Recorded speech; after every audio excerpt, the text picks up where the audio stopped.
in a move that could pose fresh tax woes for Manmohan Singh and his team. ET now learns that Singapore has written to the PMO raising strong objections on allegations of round-tripping through the island nation. In a recent white paper on black money, India had raised serious concerns over investments through Singapore. Let's take it across then to Ashwin Mohan, who's joining us live from our Mumbai newsroom with more. Tell us what's really upset Singapore so much, Ashwin. Well, Tanya, for starters, if you're a country or a nation that has been accused of round-tripping publicly, what that means, of course, is that you're facilitating the process of getting black money out of a country. In this case, it's India, helping it to dress up to look like foreign capital, and then sending it back to India to earn tax-favored profits. Now, this was publicly discussed and released in the white paper on black money, and therefore Singapore is extremely upset and miffed, because definitely this pronouncement by the Indian government in the white paper on black money does not really augur well for its image as a global investment destination. So that's the reason why it has shot off this letter to the PMO. That's what we're picking up from top-level sources. In fact, we also understand that the white paper on black money, there were two objections raised by the Indian government. They were saying that investments were being routed into India through Singapore to in fact facilitate tax avoidance, number one. And they were also saying that this was done to facilitate investments into India to in fact conceal the identity of the ultimate investor. So those are the allegations mentioned in the white paper on black money.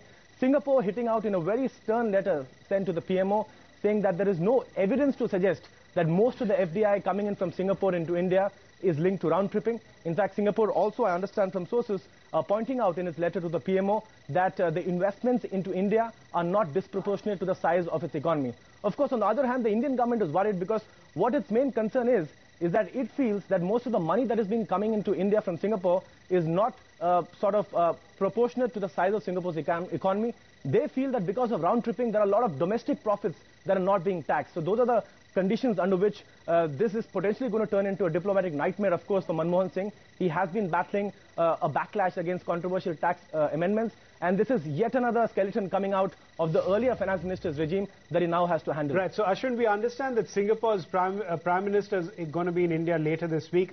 Should we expect that this issue will be high on the agenda? Definitely, George. That's what we are picking up from our sources, because the communication from Singapore to the PMO makes it very clear that round-tripping allegations will definitely be on cards and they will be discussed seriously.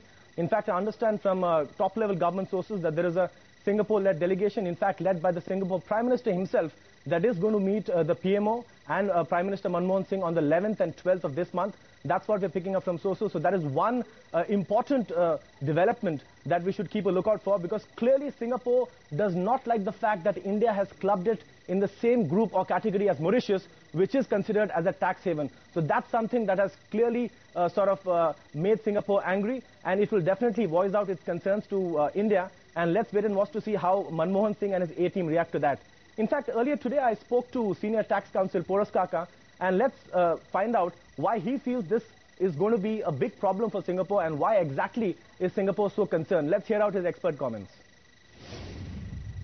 The work that is being done at the G20 level or at the OECD level and the Global Transparency Forum, for which India, I think, is a leader, I think there is a view across the world that countries that promote round-tripping, tax evasion or so-called tax havens are no longer going to be acceptable as players, and they may be subject to even sanctions.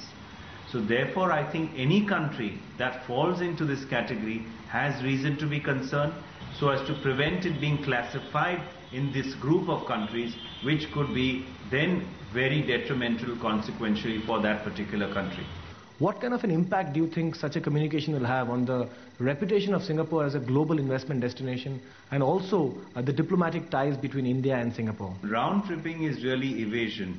And if there is evasion, I think you need to strengthen up exchange of information articles and not merely say that because investment is coming through a particular country, there is round-tripping. If you suspect round-tripping, it is illegal, it is evasion, you get your KYC norms strengthened, you get your exchange of information articles strengthened, and therefore, to a certain extent, perhaps Singapore is right that merely investment coming in doesn't necessarily mean round-tripping, because that means really black money going out of India and coming in.